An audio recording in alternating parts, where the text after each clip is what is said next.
I'm so thankful for your love. No matter what I do, I know this is true. You're by my side, you'll never leave. I wanna thank you, God, for showing me who I am. You're so good, you help me to understand. We are your sons and daughters. You're such an amazing Father.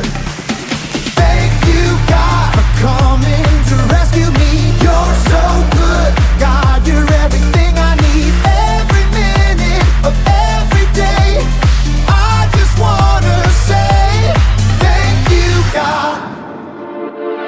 I'm blown away by your love for me. It goes on and never ends. I belong to you, I'm chosen by you. Forever, I'm your friend. You'll always be right here with me. I'm so thankful for your love. No matter what I do, I know this is true. You're by my side, you'll never leave. I wanna thank you, God, for showing me who I am. You're so good, you help me to understand.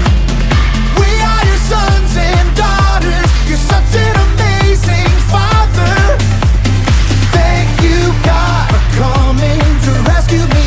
You're so good, God, you're everything I need. Every minute of every day, I just wanna say thank you, God. You sent your son to set us free. For your love and kindness I will sing. You sent your son to set us free. For your love and kindness I will sing. I wanna thank you, God, for showing me who I am. You're so good, you help me to understand. We are your sons and daughters. You're such an amazing Father. Thank you, God, for coming to rescue me. You're so good, God, you're everything I need. Every minute of every day, I just wanna say thank you, God. It's good. Thank you. No problem. Welcome to Story Lab. This week, we're talking about humility, while we take a look at an amazing letter written from prison.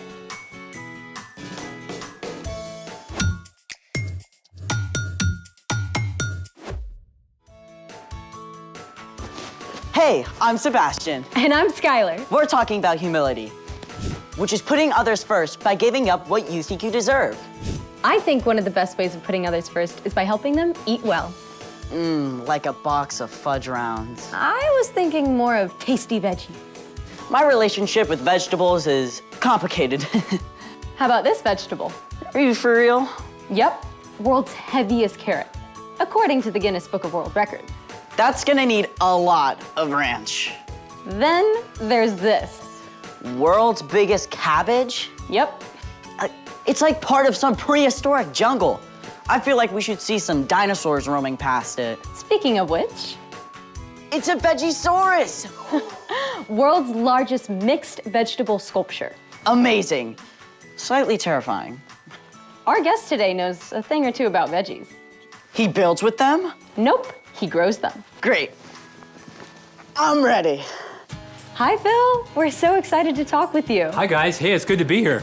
Can you tell us a little bit about what you do? Sure, I run Cherith Farms, which is a small market garden that supplies an average of 40 baskets a week, all 4 seasons of the year to our 65 families. Wow.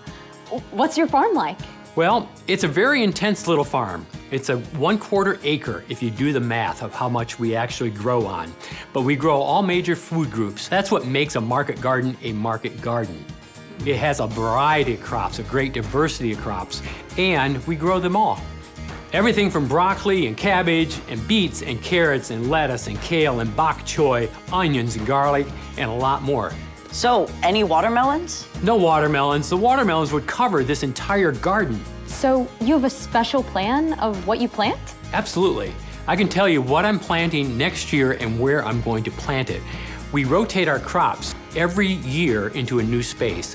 And so ideally, the same crop isn't planted for almost 8 years if I'm managing the garden well. Wow, that's a long time. Okay, it's easier on the soil and allows the garden to produce very well. A good garden is always giving back to the environment. So it's like you have to get to know your dirt. Yes, and that's where it really gets fun, because in the creation story of Genesis, God tells the earth to bring forth vegetation. I'm always amazed at how the ground can adapt and respond to good care and love with such energy and life, like this.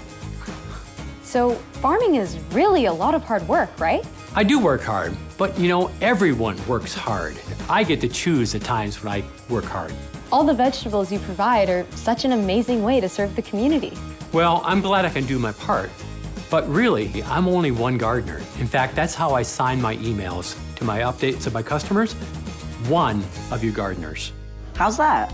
Well, I love it when people come to my farm to pick up their produce for the week, and they can see where it all comes from, and they can see the person who's actually involved. But in reality, most of our food comes from people that are laboring, whose names we don't know, whose stories we'll never hear, and they have to work under tough conditions. Wow, I never thought about that. Those people are out there in the dirt, they're working in the cold, they're working in the heat, they're working when it's raining, they're working with the frost on their hands, maybe their gloves aren't working that day, but they don't get to pick the days they get to choose. I feel like I should go find a gardener and thank them right now.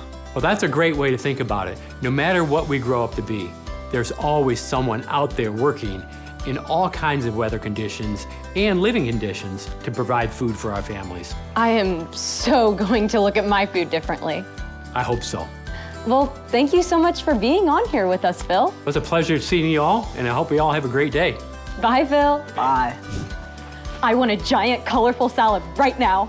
As long as there's plenty of this. I love how Phil reminded us to pay attention to those growing our veggies behind the scenes. Yeah. Now it's time for... The story before the story. Today, we're in Philippians, the 11th book in the New Testament. Philippians is a letter written by the Apostle Paul to the young church he started in the Greek city of Philippi.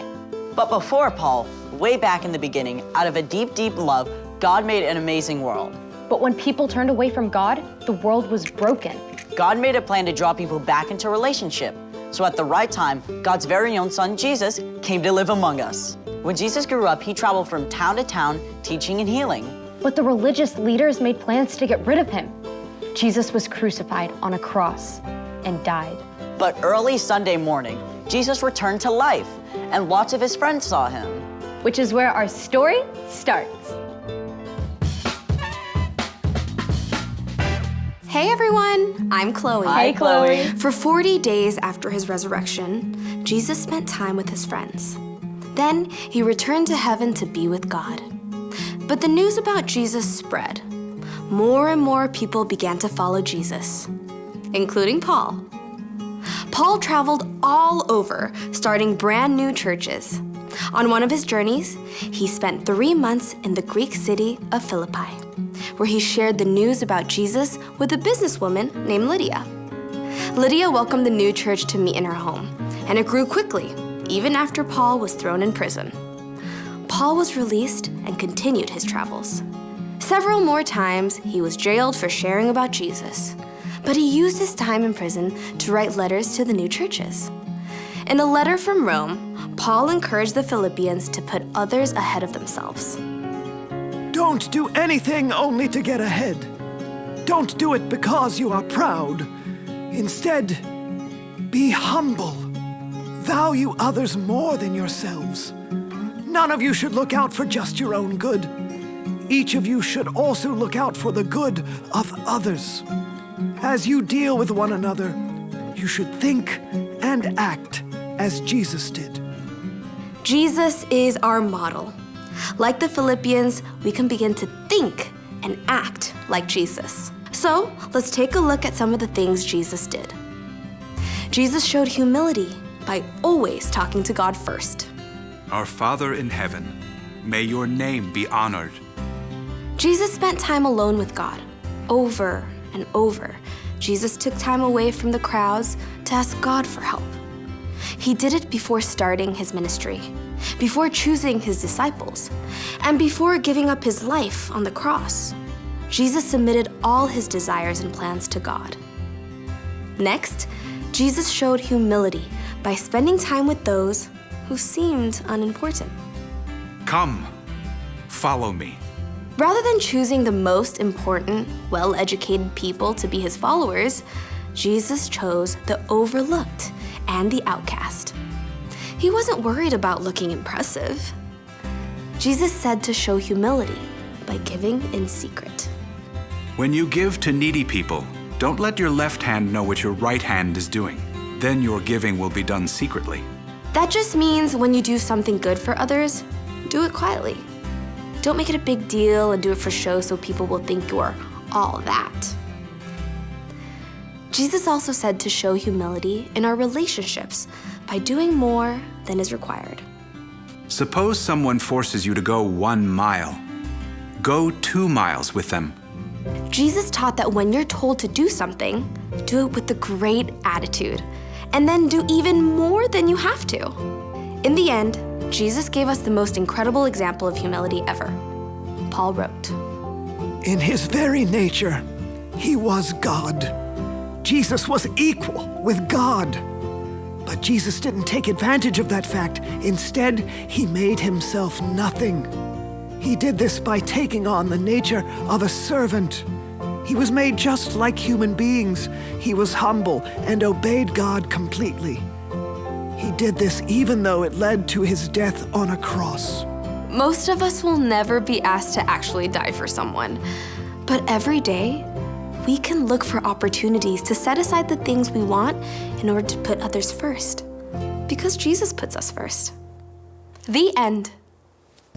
Gotta be honest, this one is hard. Yeah, I mean, it's just so easy to default to what I want and what I need. That's right. It takes practice to pay attention to what other people need. And then to find ways of putting them first. So, what's our part in this story? Well, because Jesus put us first, we can live forever with him. Instead of living for ourselves, we have the freedom to put others first, just like Jesus did. Just like how Jesus spent time with people who weren't considered important, you can look for the kid that's trying to make a friend, instead of trying to get the popular kids to like you. Or like Jesus said, to give in secret. You could quietly share a snack with a friend who doesn't have one, and you don't have to make a big deal about it. When your mom asks you to take out the trash, you can take it out and then also empty the dishwasher, just like how Jesus said to go the extra mile. None of this is easy to do in our own strength. That's why it's so important to do something else Jesus did. Pray. Exactly. Jesus talked to God first, before anything else. When we take time to do that, we remember how amazing it is that Jesus put us first. Then God can give us the creativity and strength so that we can put others first. I think you've got it. See you next time. Bye, Chloe. So here's the thing. Put others first because Jesus put you first. Hey, let's go. Where are we going? We are gonna go help Farmer Phil. Okay. Thanks for joining us in the Story Lab. We'll see you Next time. Let's go.